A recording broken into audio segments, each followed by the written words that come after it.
On this episode, we come full circle all the way back to episode 1.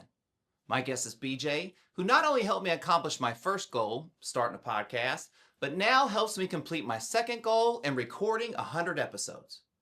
A lot has changed for BJ. He's now the dad of a beautiful daughter and has a newborn son. Prime 360 is in his 12th year, bringing stability into a community through functional fitness and sports performance. So I traveled to Maine not only to repay the visit, but to see what he's built through learning, sacrifice, and risk. We also talk about the value of just figuring it out. Let's jump in.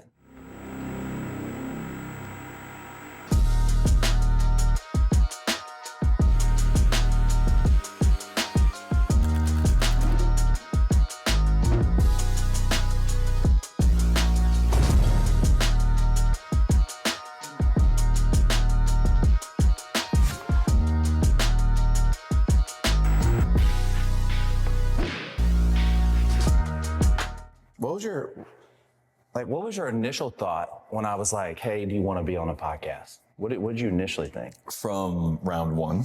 Yeah, the first time. I was kind of floored a little bit in the sense of like, holy shit, no one's ever asked me to be important. You know? Like, what do you mean, like nobody's ever asked you to be important? At that point... Yeah. You were like, is background noise going to be a problem? And I was like, nah, it should be no problem. I didn't know it was like a full-blown blender. Yeah. You know what I mean? Yeah. Should be done in a second. But for me, it was like I'm important to people that like, you know, my clients that pay me to work with them, my family and things like that. But like to come on something that is like a podcast. Like I've never been on a podcast or done anything like that. I've spoken at a couple conferences, but that's specific to like what I do and people like hire me for that stuff. But to come here, it was like such an honor. Yeah, but no, like there's literally no podcast. You know what I mean? Like there's nothing to even be honored about. You know, because like when you go on a podcast, like, you know, maybe it has like 200 or 300 episodes, something like that. You're like, oh, I'm on this podcast, but you're literally the first one. That's even more special. I mean, you know. You're trusting me with the initial engagement of what you're doing. I was trusted to be not a test run, but really a test run in that sense for you to kind of gauge where you were going to go with this and everything and start it. So it's a big deal if it's your first one, right? Well, I told you this when we've been hanging out over the weekend that, you know, without you doing that first one, I don't know if we're doing this. Mm-hmm. You know? Yeah. Without, you know, like, it's so cliche, like, you know, how's it go? Like the journey of 1,000 miles starts with the first step or, you know, whatever. Right. But in this weird way, as cliche as all those things are, they're usually somewhat true. Mm-hmm. Like, kind of like stereotypes a little bit. You know what I mean? Cliches are kind of true. It's why they're there. That's why it's a cliche. Exactly. Why'd you pick the name Prime 360? I wanted something cool. So you're like, I really like Optimus Prime. That's it. No, so prior to moving to Texas and meeting you, I had BJ Grondin's Premier Fitness. That was like my first thing I started.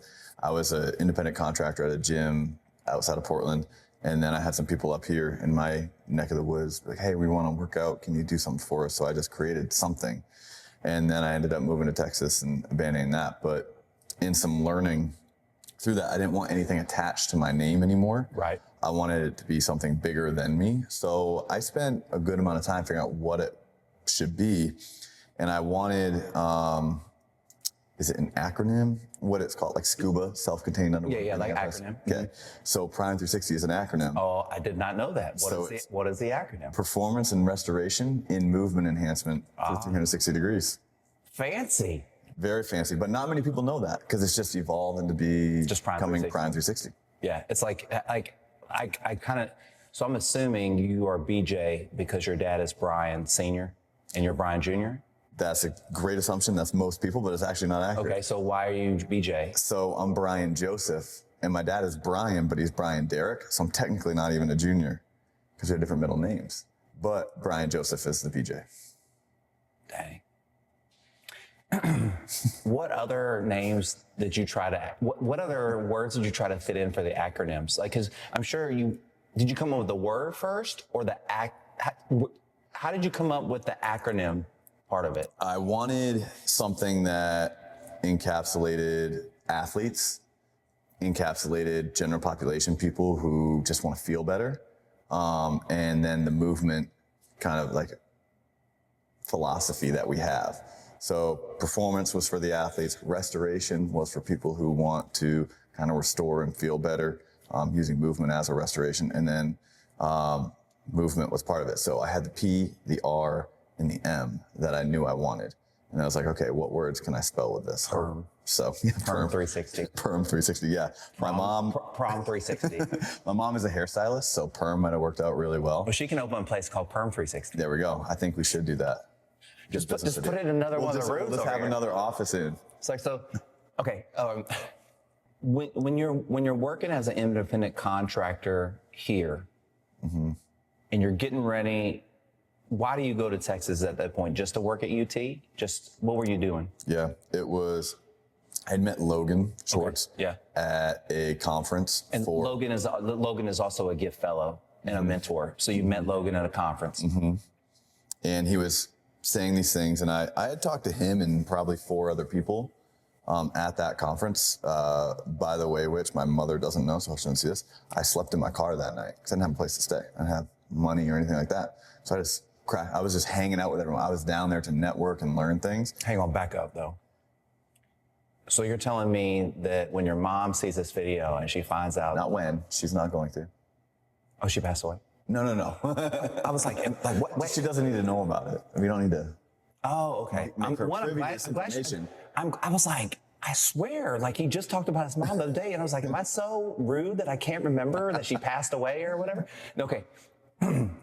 So she's gonna be upset because you didn't call her for money to get a hotel? Why is she gonna be upset that you just left in your car? Because, when I moved to Texas, biggest thing she told me, because I fly by the seat of my pants. Like if I want something, I'm just gonna figure it out. There's no money, I'll sleep in my car. If whatever I want to do, I'm gonna. You find a way. I find a way. And so like going to Texas, I didn't have a place to live when I moved to Texas. So I stayed on a buddy's couch, and I was like, it'll be like a week, and then I'll find a place to stay or whatever. And then that lasted a lot longer than a week. But she's like, the one thing you need to promise me is like on your travel down there, anything, that you're not going to sleep in your car, that you'll be in a shelter and somewhere safe. Because she's like, you don't know what's going to happen by the highway or anything like that. She felt like the car was dangerous. Yeah. So like if she knew I slept on the streets of Boston in my car, she wouldn't be happy with me. That was a long time ago. That was a really long time ago. It's another life. Okay, anyway, so you go down, you meet Logan. I meet Logan. We're out.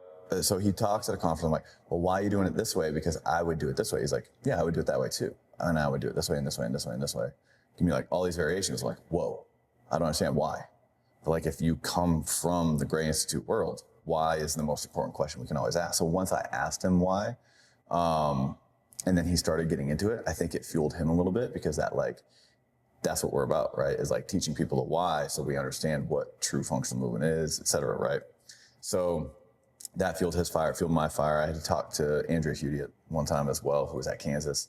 Charlie Weingroff, I think that's how you pronounce his last name. But like people who are pretty big in the industry, right? And so I was talking about just wanting to learn more. So I was like, I had graduated college and felt like I didn't know shit. And you got a kinesiology degree at school? Yeah, okay. Yeah. And so I was like, I need to learn more. So I'm like, I'm going to take an internship somewhere just to figure it out. So it was really between Kansas and UT, and coming from the Northeast, I didn't understand the rivalry that much. Like I know Duke, UNC, stuff like that, but I don't know the rivalry like within the Big 12, Kansas, UT, that kind of stuff. But basketball wise. Yes, basketball wise. Because Kansas football team sucks. Yeah. Yes. So I'm between the two places, and Logan's super chill about it. And the way Logan answered my questions was the point of like, this guy cares. Not only does he, yes. So that's the most important, but he like knew shit I didn't know. Yeah. And it was like with the other people, it was like, oh, they didn't like give me insight into what they're doing and like the why, like they were doing like cool pull-ups. It was like getting the athletes engaged, but it wasn't Like, it's like, okay, cool. That's like, I don't need to go down there for a year to learn this stuff. You know, I can just have a couple phone calls, like, how are you keeping athletes engaged, things like that, do some research. But like this, I needed to ingrain in. So I talked to Logan. He's like, yeah, come on down. We start this day. And I was like, cool, I'll figure it out. So I had stayed in touch with, I got his number. I stayed in touch with him, was communicating with him. And he was like the coolest dude, which is great. So you know Logan. He is the coolest, yeah. And that blessed me enough to move down there, figure my shit out. And then Pat came back from wherever he was and introduced me to you. Yeah. And here we are. So was your goal, when you go down to UT to do your internship, was your goal always to come back to Maine and open your own spot? That was never my goal. Okay. So I didn't want to come back to Maine. Okay. I was out. Okay, so you get out of Maine. Mm-hmm. You get out of Maine. You go down to UT, and your goal is to soak up this information and go do what? Go become the best college strength and conditioning coach for basketball That you ever lived. Mm-hmm. Okay. That was my mission. And so then what happens? I learned so much from especially Todd and Logan, and I developed great relationships with the other people there, and have an experience of a lifetime. Let me, I want you to maybe speak to this. When you come from an environment of working and training with people where they're closed-minded and it's not open to like, hey, anything I know, you need to know. Mm-hmm. And if I don't know something, I would want you to educate me, and we're all growing inside of stuff. It's usually not like that in a training environment. A lot of times it's like, I'm going to hold on to all my secrets kind of stuff. Mm-hmm. What was it like to come from probably a pretty typical training background mm-hmm. to that, not just that environment being UT, but that environment of openness and welcomeness and acceptance? What was that like? Felt like home. Mm-hmm. It was like my family, right? Like almost immediately, right? 100%. Mm-hmm. Like even the conversation I had with Logan in Boston was, hey, just come on down. Yeah. Like, come on down, man. Like, come learn this stuff. Yeah. And I'm like, all right, I just gotta find a place to live. And he's like, yeah, like, just come on down. Like, there was no like formality of like, give me your resume, give me your internship. I was hungry and I expressed that. You know, I showed that I wanted to learn this stuff and I wanted to grow in the field that we're in. And it was beautiful. Even Logan, I bet, you know, like he probably has a lot of people come up to him and go like, I want to learn this stuff. And he's like, come down. They never do. Mm-hmm. Right. But you did. Yeah. You know what I mean? He always gave that opportunity probably to everyone, but you just took advantage of it. Mm-hmm. You know what I mean? And that's not, I mean, you know, it's weird in life, you know, we get a lot of opportunities like that. Mm-hmm. And for whatever reason, we just go, I'm not going to do it. And I don't know why we choose to be, I don't think you do. I know you well enough to know that you do kind of choose the stuff. Like you're like, I am going to go for it. Mm-hmm. Right. But like most people will kind of go, like they would go, well, maybe he didn't want me there. You know, they'd find some way to talk themselves out of it or like, or where am I going to stay? Mm-hmm. Instead of figuring out, they go, oh, well, there's nowhere to stay. So like, I can't go. Mm-hmm. Too bad. Too bad the situation wasn't perfect for me. Right. You know what I mean? And kind of shoot themselves in the foot. Mm-hmm. You just have to have your priorities. If your priorities are like, I need the best place to stay, I need to make X amount of money, whatever, great. My priority was 100% the education and the community feel that was awful. Would it be fair to say your want was high and your needs were low? Mm-hmm. In the sense, I really want this, so I'm willing to accept the bare minimum of what I need to get what I want. Mm-hmm.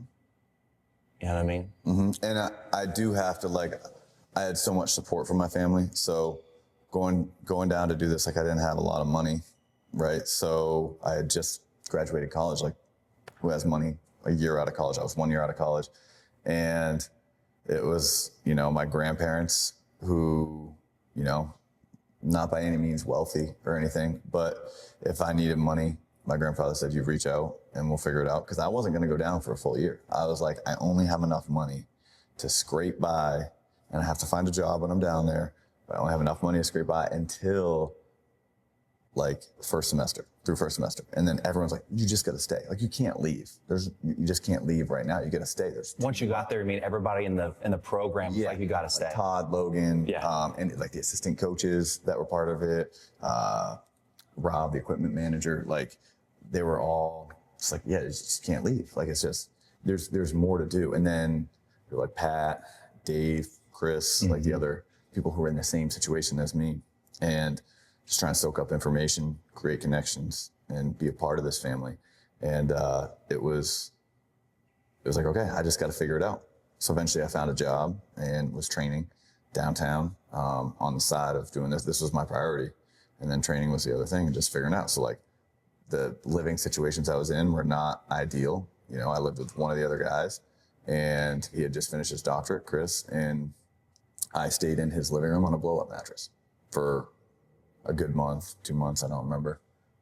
I lived in a house for a little while, in my own room. I got a good deal on it, but the other roommates were not when I moved in there, but after I moved in, became strippers. So that was a great story to tell everyone.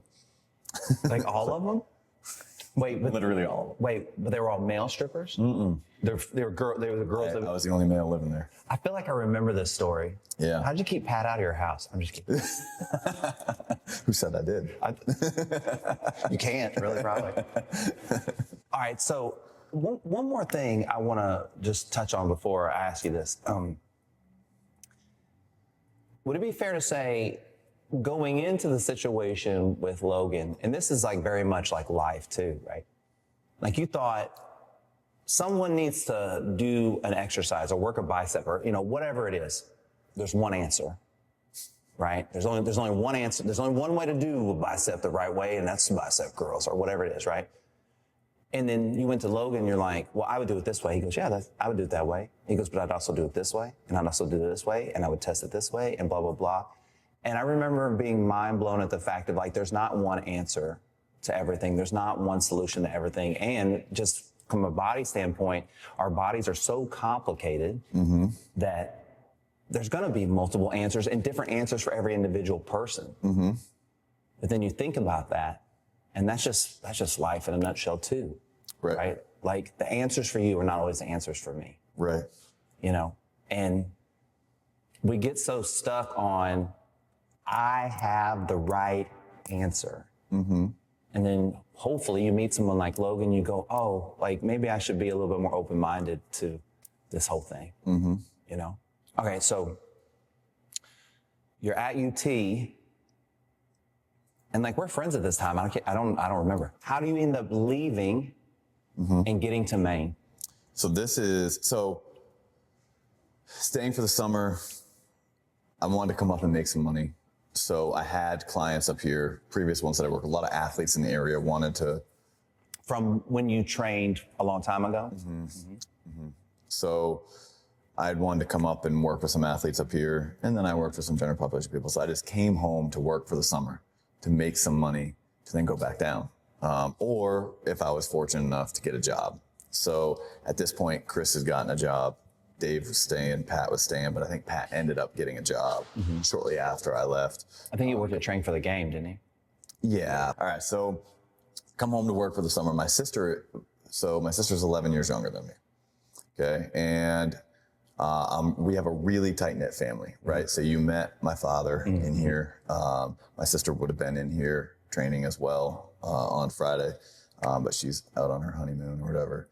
And my grandfather, Doing a honeymoon or whatever. Not taking her fitness seriously. Yeah, come on. Should have been here, Lex.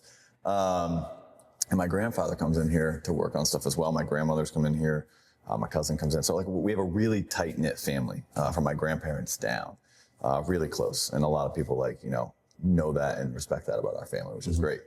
But in that summer, at that time, my grandmother actually had a pulmonary embolism. So first health event for her and my family. And one thing that a lot of people don't know, so like you were talking about like my mom, right?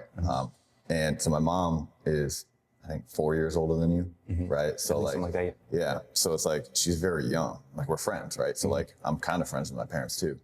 They're very young. So my grandparents were part of helping raise me. So I'm very close to my grandparents. So my grandmother had this pulmonary embolism. Like this is bigger than my career. Okay. So me going to chase this dream of just a career is just one small component of my life. It is not who I am. It's what I do. Right. So that was where I had the crossroads in my life of like, that made me really sit and think of what's most important to me in life. And that's what determined where I would end up. And that Maine is where I wanted to be. Because I was going to go back to Texas and chase this dream. And I was like, that's great. That's all for me. And I am important. And not that, you know, staying here wasn't for me, because it was, but the part of me that's fed the most is being with my family. And I mean, a lot of my family lives in my hometown still. And I mean, that's like, a lot of people, you know, have that, but they don't have the experience to get out. I had that experience to get out and the opportunity to do anything I wanted in the world. But the thing I wanted most in the world was to be with my family. And again, my sister was young. So my sister had some stuff going through the middle school years as well, and some challenging times. I was like, this is where I want to be. This is where I'm needed right now. And so I started Prime 360 to stay. You know, that it's so interesting because, like, I really know, and this isn't a bad thing, I really know you as a person that's really into fitness. Like, we talk about it a lot just in general when we're together, you know, and I like talking about it, but it's not necessarily something I talk about a lot. So to hear you say that you're like, my family and being here was more important than this thing that you talk about, all that you live all the time doing the business and stuff like that. It's so interesting. And 100%, I felt that when we got here, the first day we got here, and your dad was training that day, and just like I guess it must have been was it your uncle was here? Who was that other guy that you were? Oh, he's just a guy. But I mean, I just give him shit. You know, but like, you know, like But I've known, he trained with me a long time ago. The environment and the feeling in here, and then just, you know, I talked to your dad afterwards, stuff like that. I was like, you know, this is different than a lot of facilities that you go into, in my opinion. A lot of facilities that you go into are very cold, and they're it's like very kind of like structured. And not that you don't have structure here, but there is this underlying of taking care of the community, of I'm back here to take care of these people that always took care of me. You know what I mean? And you can really kind of feel that, right? So you decide to stay. How does Prime 360 start? So I was offered to be like the strength and conditioning coach for the local football team here at High school or college? High school. The head coach comes to me. I'm training some people in the summer, and I'm like, you know, I'm really trying to stay, whatever. He's like, I can pay you this much to be a part of my staff. I did the math, and I'm like, shoot, if I just make $25 an hour and train 2 people after school hours, I make that same thing. So I'm like, it'd be a lot easier to stay than I thought. Because I did the math with his stuff, and I'm like, oh, I could stay. I could, you know, if I crash with my parents for a little bit or whatever, get on my feet, start this thing, and I can go, I can stay. So I was like, I'm gonna stay with my family and do this. So he'd offered me that job. I had told him I wanted it, but hadn't officially accepted it. It's not a very high paying job. A strength and conditioning coach at a high school here doesn't happen. So I'd be like a wide receivers coach at the same time. And just figure it out. And then I start training people out of my mom's garage. And then eventually get connected with people who own the Silver Spur, which is where I took you. So today we went to the home of the Country Music, it's a Country Music Museum, no, Country Music Hall of Fame of Maine. Yes. And we could not get in. It's appointment only, or by what did it say? By chance. By chance or appointment. So we did not get in. But we did. Chance was not on our side today. Chance was not there, or appointment. Nope. No one, either one of them answered the door. So, and this is also, where you were was below the only country dance hall Not the only, but the largest. There's a couple. Okay, in the but state. it was really nice. So we go down to the backside of this building into what looks like a warehouse garage, and that's where you start Prime 360. Okay, and how many years are you in that spot? I was actually there quite a while. 4 years. Okay, 3.5. and at what point do you go, okay, we're gonna build this? So there was stages between that. So that I was there until 2017. In the fall of 2016, actually my old basketball coach, my high school basketball coach, his wife is a counselor. And her business partner are opening a counseling practice. It's actually that brick building right there. Oh, no way. So they, Jill reaches out to me, my basketball coach's wife, and says, hey, I saw you at this event or whatever. We have some space coming up if you'd want to come see it. So I wish I could have taken you over there because it's pretty cool. So I started in a really small space. Like across the street over here? Yeah, and the ceilings were lower. And it was probably the size of like this entrance here where you see the cardio equipment and the Vipers, like where it's 10 feet. It was probably that big with like an office.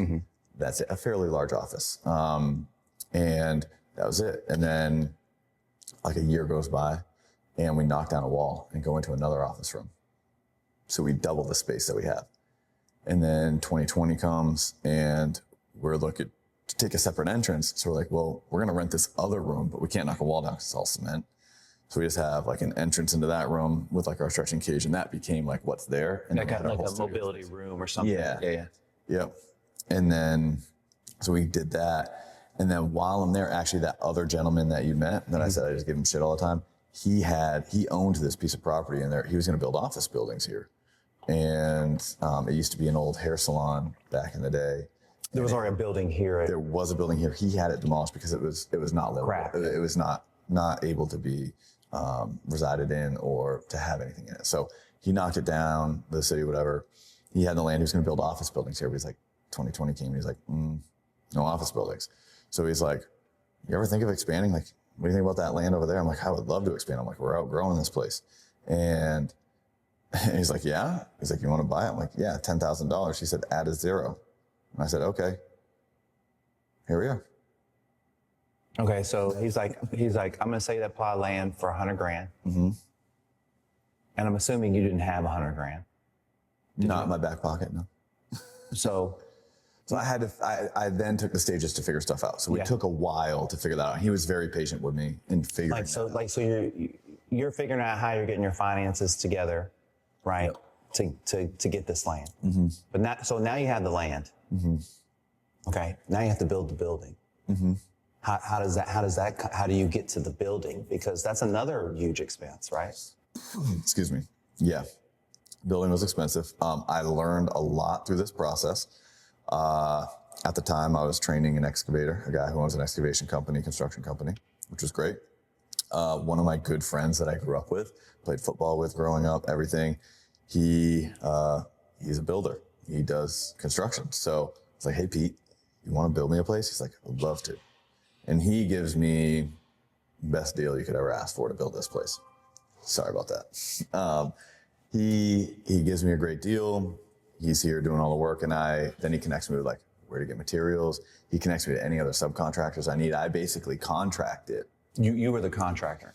But he taught me. He's like, hey, you got to talk to these people. And it was like, you just got to figure this stuff out. And just he like led me. And then it was a lot of work. I had to figure out who to get when, what timelines are, things like that, and then get this together. The impressive thing with this is after the finances came and we were able to break ground and do all that, the excavator got in a little early and got some of the digging done and stuff laid for the concrete. But as soon as the concrete was down, then we had to wait a little bit with the weather here in Maine because it was like March. So once that was down and once we were able to get the process going with building, it was 5 months to build this place and get in and occupy it. Wow. So Quick. Very quick. But I owe a lot of that to Pete. And then the education he gave me, and I was organized at that time to really push to get it done because I was supposed to be out of that place in June, but I had to keep extending it because the financing and figuring that out. So they let me stay an extra couple months. I was like, I got to get out of here because they need another tenant to come in. So I was motivated, and I was the squeaky wheel. I was bugging the crap out of people. Yeah. And it was a hard year from a family perspective. We were able to break ground and like really get going in March. Well, that was March 2022, which is my daughter was born March 14th, 2022. So the first 6 months of her life, or 5 months of her life, I'm here all the time. So Toby was like, oh man, and like I was as present as I could be at home. Then I was here making sure this was going and stuff like that. And she handled everything with Harper early on. When you start the process of doing this, you're like, I don't know nothing, and I'm just learning all this, and Pete is helping me. Is that an anxious process for you? Are you kind of like panicking and worried and going to sleep at night? Or do you view it as like, okay, this is an experience that kind of sucked. I'm moving forward. This is great. Like, do you lean into the whole process? Is that who you are? Were you already comfortable with it? Or was it painful in the way of like, when you're really anxious and like, you don't know how to do something, you feel really discombobulated about the task that you're doing? So I don't get anxious about that stuff really, because I'm just like moving to Texas. I'm just gonna figure it out. Okay, where did that come from? Where did the concept of like, I'm just gonna figure it out, like, where did that come from? No clue. Like, is your dad like that? Is your mom like that? Is that something that I think they had to be like that. They had to be like that because they had me in high school. So they had to figure it out. So I don't know if it's just innate from them doing that. I don't remember being taught that from them. But they had to work jobs. Like my mom went to hair school, started her own business, but like I talk to them, communicate with them. And I don't know if it's just part of that, but like I was fortunate enough to get scholarship to go to summer camp as a kid. And in doing that, it was like, I was nervous to go the first time, but it was like, yeah, I'm going to go do that. And then after that, I was like, yeah, I'm out. I'm doing my own thing. Super independent. So is that do you remember the first time that you went to do something that you'd never done before, and instead of being scared and like anxious about it, you're just like, fuck it, I'm going to do it. Whatever, I'm just going to do it. I'm just going to see what happens. Do you remember the first time that happened? On a large scale, the first time is probably UT. Really? Mm-hmm. But like, you were already like that in high school, yeah? I don't know if I was. Were you a go-get, you're like, sports-wise, I think we went to one of your pickup basketball games, and I said, you're very Russell Westbrook. You're very aggressive. Like, you're not scared to take a chance. Right. Take a shot, whatever. Where does that come from? Because it's the same thing, right? Right. It's a chance. It's just from hard work, because hard work offers you the opportunity. Did your parents fail a lot in front of you? Do you know what I mean? And pick themselves back up?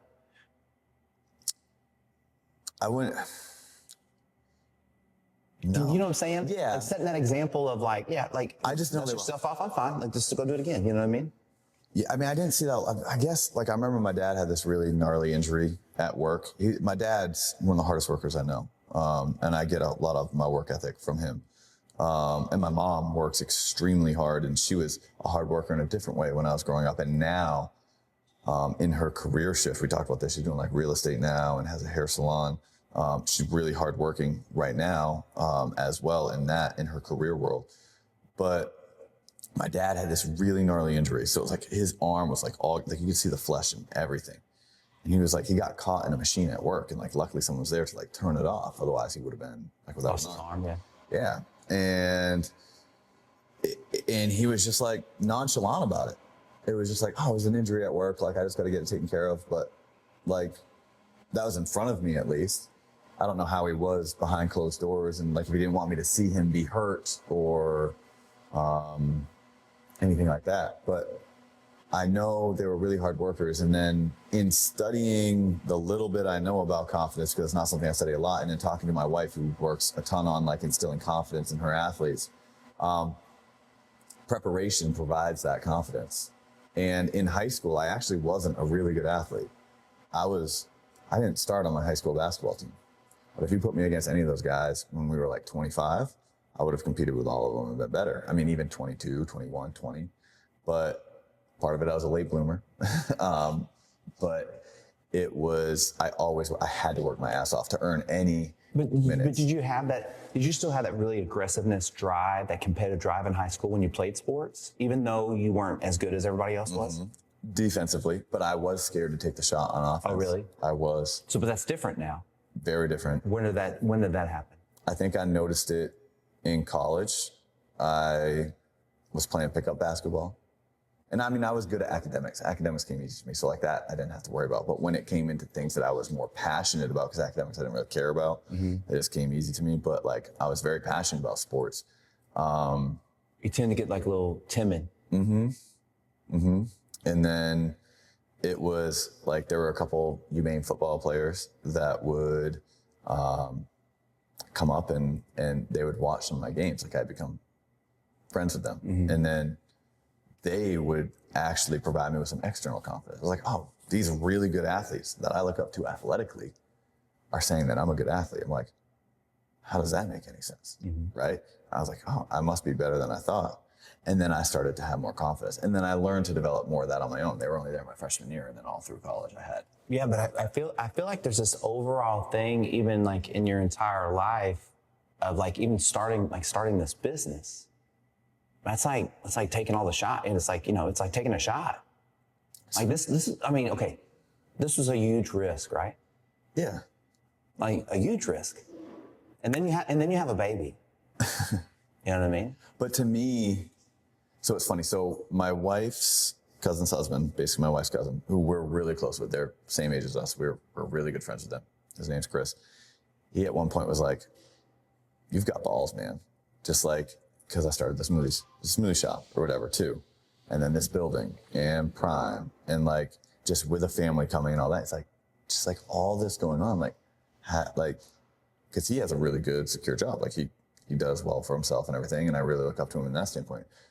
But to me, there's no other option. If this is something I'm passionate about, I don't want to go do a 9 to 5. I don't want to go be a bank teller or whatever. This is what I want to do. So if this is what I want to do, it's not a risk. It's not a risk because I'm so passionate that there's no other option. It's just, it has to work. Yeah. I guess I just feel like that, because I've only known you since Texas. So I didn't know you before. Only, I mean, it's still. Oh yeah, that was time. You've always, in my presence, been a person that was like, oh, like, let's do it. Like, I don't know how to country dance. Let's just teach me. You know what I mean? Like, just show me how. I'm good. And no offense, like everybody kind of sucks in the beginning, right? But you didn't care. You're like, just keep showing me, keep showing me, keep showing me. Let's go do this. Oh, let's try this. Never done this before. And like, that kind of attitude not only keeps you young, right? But like, it's like good. It's good for you mentally. Like, I mean, it's good for you physically. That going like, God, let's just try something. Like, think about like anytime you see like an old person like doing something that a young person should do. You're like, look at that guy. Look at him. You know what I mean? And like, that's what I say about you all the time. Yeah, I know. But you know what's so weird is pre-marriage, I wasn't this person. And now I'm the person that'll try and do anything. You know what I mean? And my marriage and my divorce was the flip switch for me. And what I'm hearing you say is that, like, I guess kind of going to UT, making that really, was that really the biggest personal sacrifice you had made at that point, is to go down there, sleep in your car, do whatever to make this? Is that the biggest sacrifice you'd taken at that point? It's because I wanted it so bad. Yeah, and I think you found out that like nothing really bad happened to you. You wanted something really bad. It was tough, but you didn't die. But it wasn't tough. Because you wanted it. And you believed in the want. And you didn't lean into all the other stuff. Like the idea that like, oh, one day I'm gonna be a great strengthening and conditioning. You're not living so far in the future just going like, I want this thing right now. I need this thing right now. What do I have to do to get this right now? Because if I do this, it will mean those things, kind of things will happen in the future. And then you don't even, but you still get what you want because you're here. And now I have such an amazing opportunity with other coaches here that I get to be a part of their education process and bringing that philosophy up here and that community and that family feel up here. So now this is like another UT for me, except now I'm You're the toddler. Logan. Yeah. Yeah.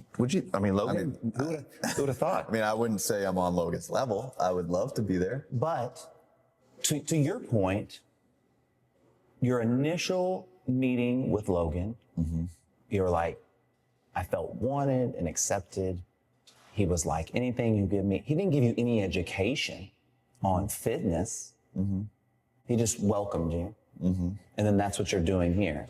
And that, I mean, let's not get it twisted. This guy is super, super smart. Knows his stuff up and down. But like, I don't really even know Logan like that because I've only met him in social settings outside of UT. So it was always how nice he was and how generous he was with his information and engaging and stuff like that. And that's what you're doing. You know what I mean? I think that's really underestimated, how powerful and how much that means to a learning situation, because you learned something, but you learned something in the sense of like, you learned what you needed to learn and what you were interested in, but you learned something even greater than that is applying now to your business. You know what I mean? 100%. Okay. So we do the first podcast. You are not a father, but I am at that point. I don't remember how old Lucy was. Was she walking? 2021. So I think Almost maybe? I think she had just started. I think it was like, oh man, she just started. Did you hold her? Do you remember holding her and stuff like that? Okay. So, and I remember on the podcast, we had a kind of discussion about like Toby getting pregnant, like you wanted kids. Did you tell me that she was pregnant at that time? Did she get pregnant? She was not pregnant at that time. Did she get pregnant shortly after that? Shortly after that. Tell me about, just tell me about being a dad. Tell me about your perceptions when we sat in the garage, and then tell me about just like what it's like to be a dad. So my parents had me young.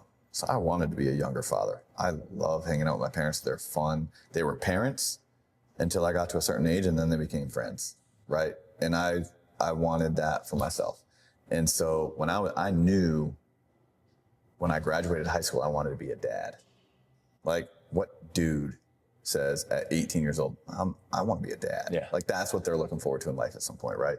They're like all these other things, whatever. I knew that was something I wanted because I also have my sister who's 11 years younger. So, and I just gave a speech at her wedding. It was like, I kind of always felt a little bit like a third parent, but I had a brother relationship as well. Like it's like, we're so far apart. It's just the two of us. As soon as something I wanted, and then a lot of my friends actually give me a hard time. They're like, I can't believe you were like one of the later ones to have kids compared to the rest of us, because everyone knew, right? Like that's what I wanted in my friend group. Like my friends and their wives always, whatever. So Toby knew within 2 or 3 dates that I wanted kids, and that was very important to me. And kind of like prerequisites in our relationship or whatever. So she had taken me to Europe. So she played professional basketball in Germany.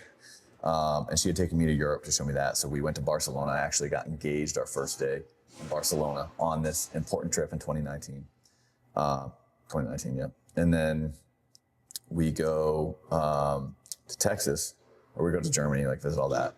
And then come home. We go to Texas in 2021, come on the podcast, hang out. And while we're there, that was like her prerequisite. What changed her life was going to Germany, and what changed my life was Texas. So like being in Texas. Once we each had those experiences with each other, like I got to see her world pre-me, and she got to see my world, and what changed me pre her, it was like, she had told me while we were on that trip, she's like, I think I'm ready. I'm like, oh, tonight? And she's like, no, when we get back. So when we got back, we tried that next month, and then we didn't expect it to happen the first time, but it was a one and done, and she was pregnant, and then here we are. All right, so what did you expect not to be hard that has been hard about being a dad? What you thought was going to be like really easy? And I can tell you mine, but I want to hear yours first. What do you think, it's supposed to be easy, but it turned out being really hard? I don't know if it's even supposed to be easy, but the hardest thing for me is navigating time now. Making time? For anything, yeah. So it's like time management. So like figuring out time to work, figuring out time to be the dad that I want to be, the husband that I want to be, and then be who I want to be. And I was talking to you about like my interests. Like I love golf. It takes 4 hours. Like I don't play golf that often because I have a 2.5-year-old and another one on the way. And I like disc golf. That's a little quicker, so a little bit more accepted in the family dynamic or whatever. But to have this, and I'm a social person, so I'd have dinner with like friends like 4 nights out of the week if I could. But that's just not reasonable in our situation, right? Like, you know, for most people. But like that would be my thing. Like I'd hang out with people all the time. That's just who I am. But to change that about me, because when it's just Toby and I, it's like, all right, it's just 2 of us. Like, yeah, like you said it's just Toby and I, and you pointed to the poster. yeah, I mean, This is his wife, by the way. This is his wife on the poster. That's why. Anyways, go ahead. yeah. So it was like to change the time management and now give up a part of myself was extremely hard because that's how I fuel myself.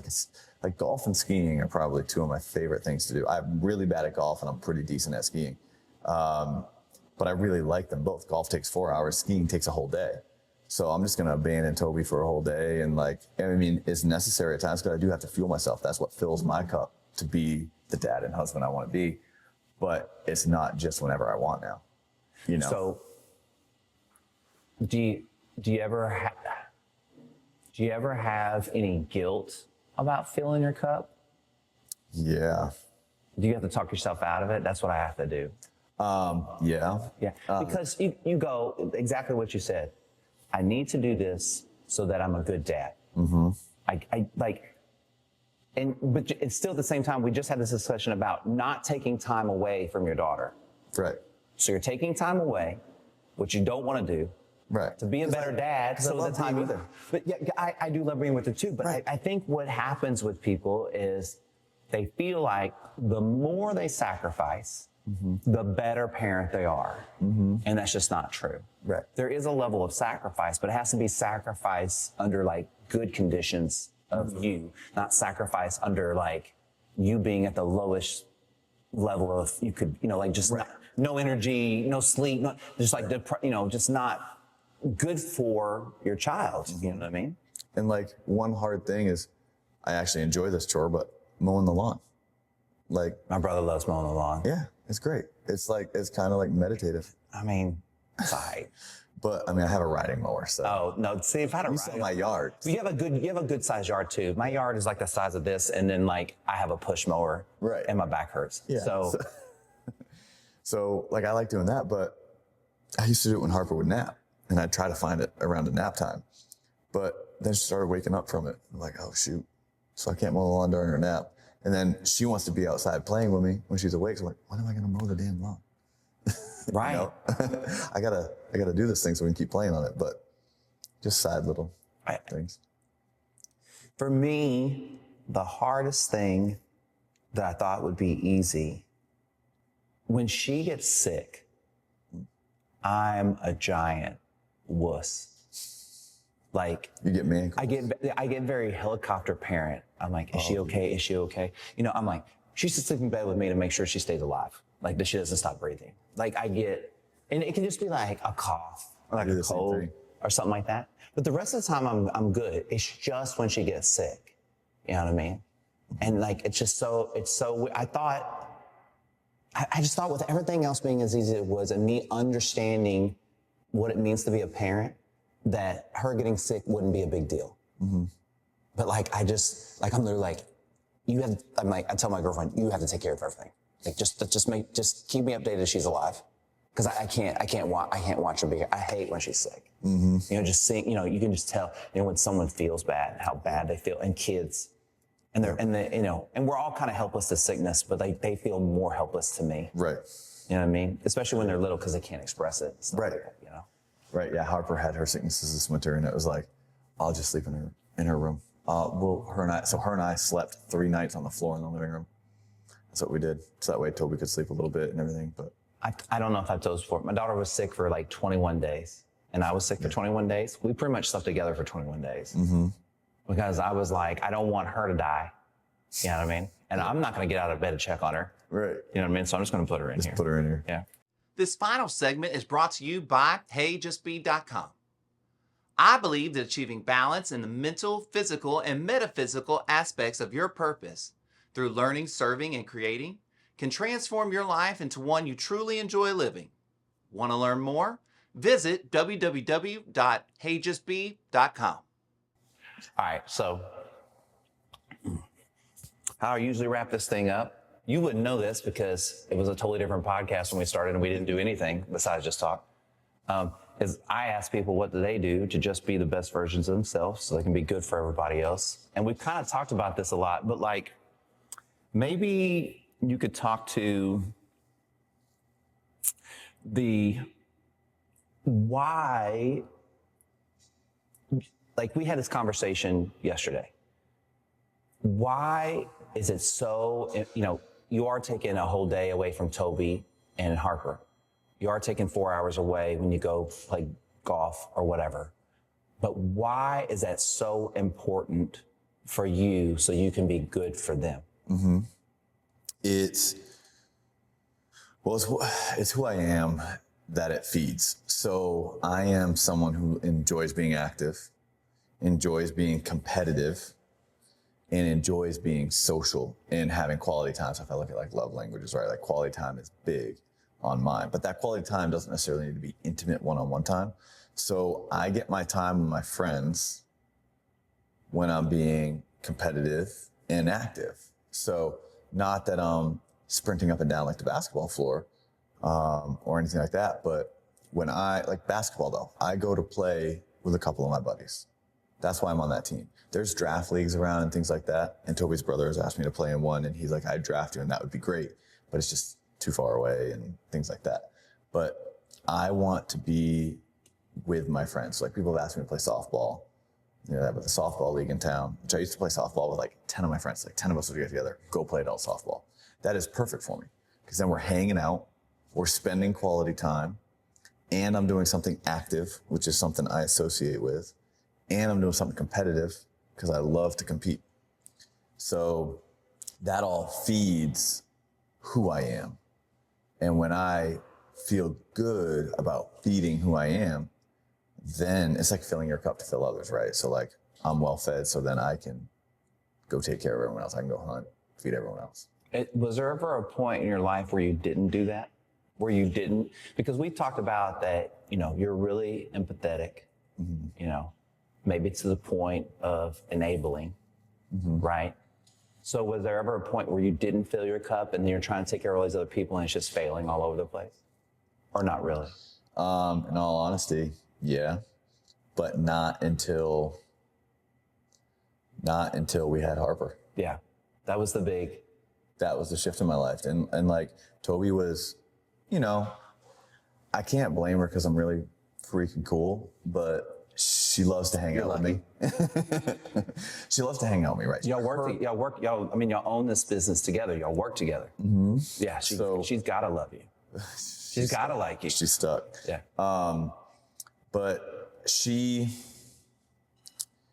likes quality time intimate, one-on-one. And I like quality time, I have an social abundance of great relationships, right? Mm-hmm. I want to nurture the relationships as best I can.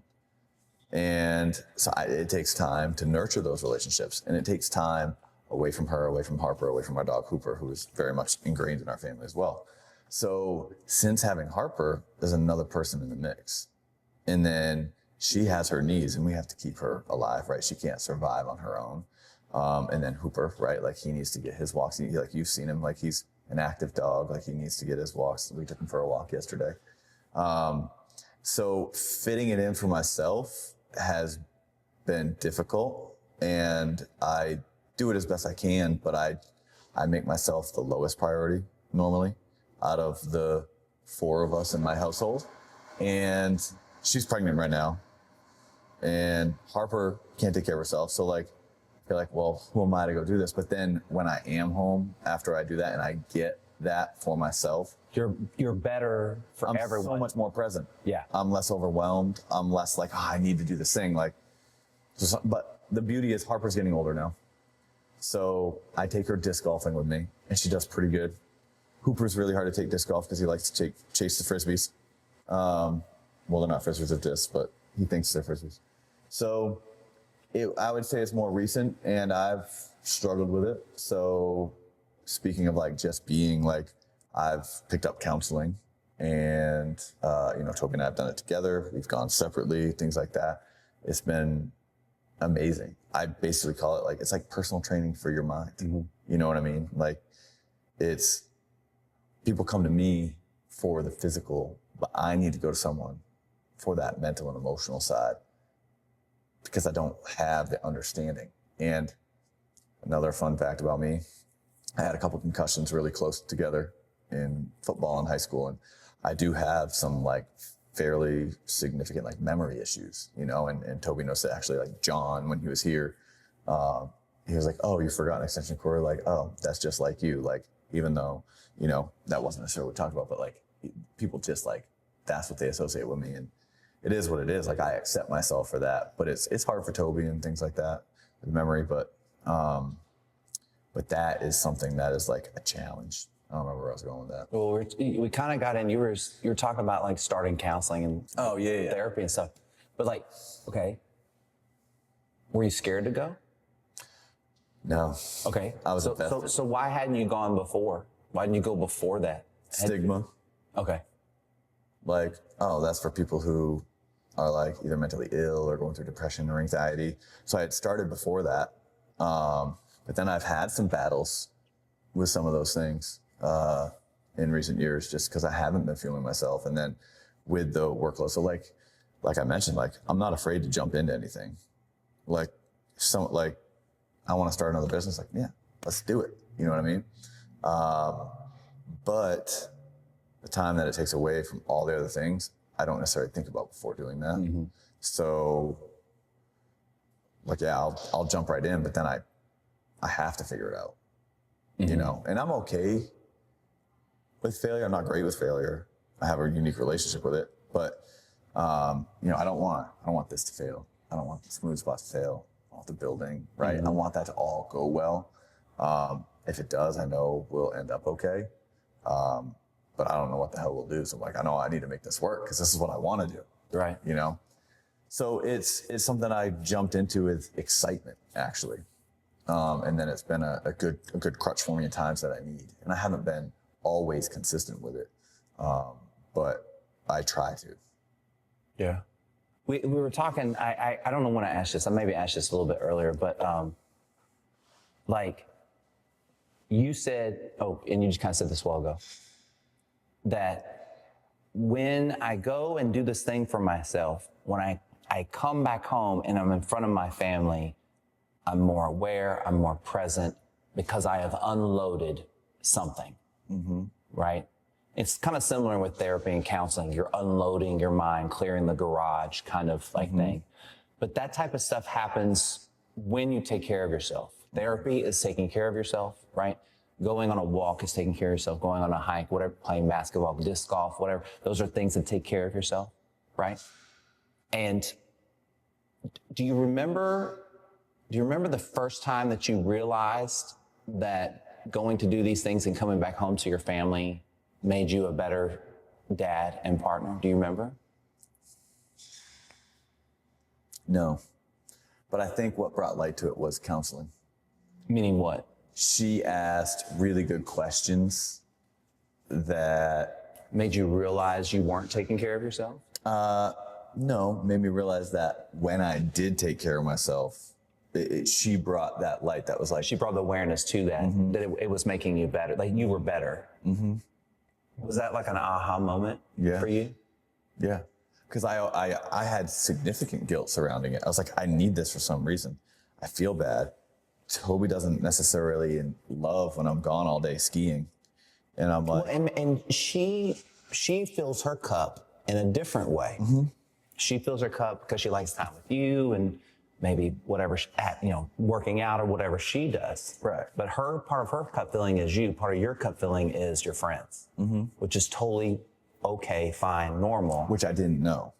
But it's not, because it's always framed in this way. Your partner has to be your end all be all. Your partner has to be your lover, your friend, your confidant, your therapist, your counselor. Your partner has to do everything, and that's just not true. Mm-hmm. Right. You know what I mean? There's other people for other things. Right. You know what I mean? And whether you're in a relationship or you're not in a relationship, not everybody on this planet is a good listener. And if you put them in a relationship, they're not going to just magically become a better listener. Right. So you might have to go find a therapist that's a good listener or a friend that's a good listener. You know what I mean? And the realization of that, hey, Toby, this is what makes me the best version of me to treat you and Harper well, is the same as when we go do something together for you. But ourself and who we are, we go, well, why isn't your refuel me? Right? I don't think necessarily Toby maybe does that, but someone might go, well, if I'm your fuel, why are you not my fuel? Right. And it's negative if I'm not or if you're not my fuel. But that's not true. Right. Right. You know what I mean? And like, I think, my relationship with my girlfriend has taught me so much coming out of my divorce and what I learned out of my divorce. But one of the things I really learned is that what she needs and what I think she needs and what I need and even what she thinks I need, could be 4 different things.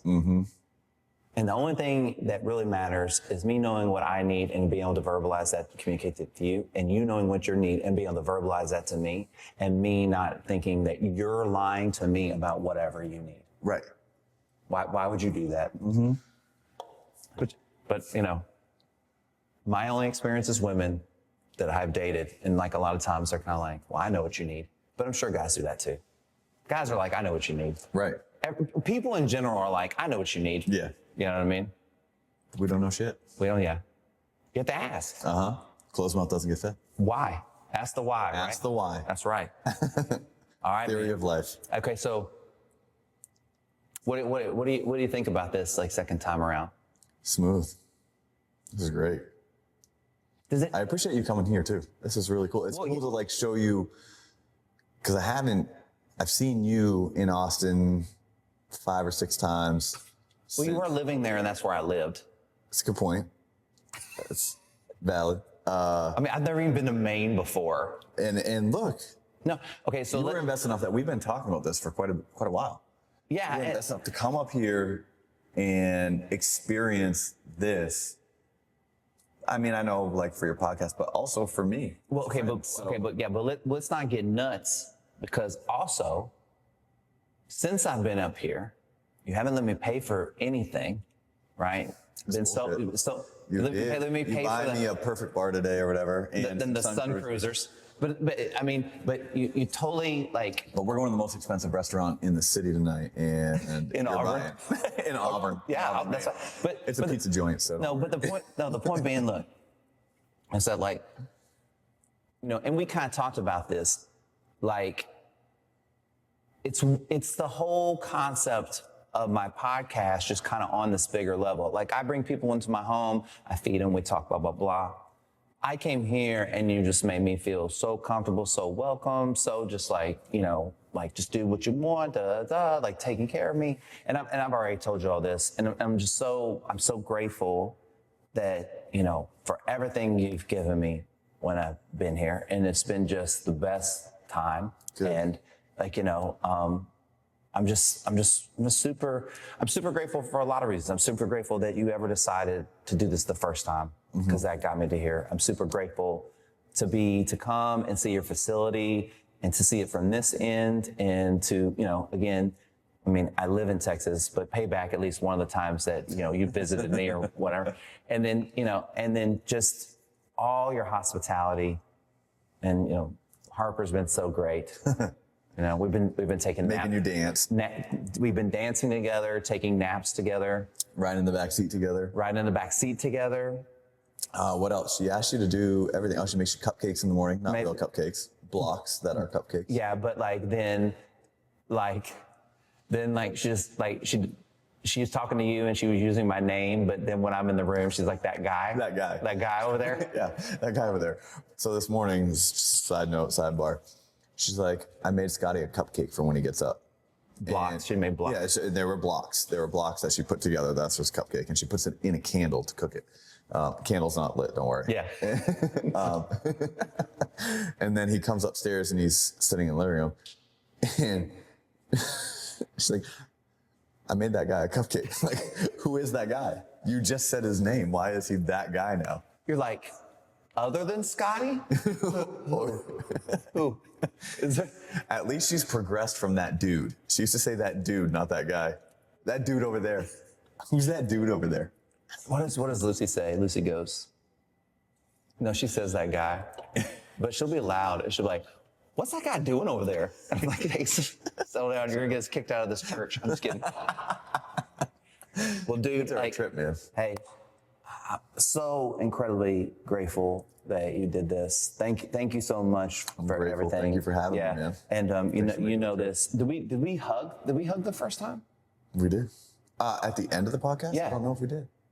Because I know we did in the beginning when you greeted me at the door. well, yeah, no, but did we? I'd have to go back and watch the video. Yeah. I can't recall. I don't know where the hug started, but you cool, give me a hug. I would love to give you a hug, man. Like, bro. All right, appreciate you. Yes, sir.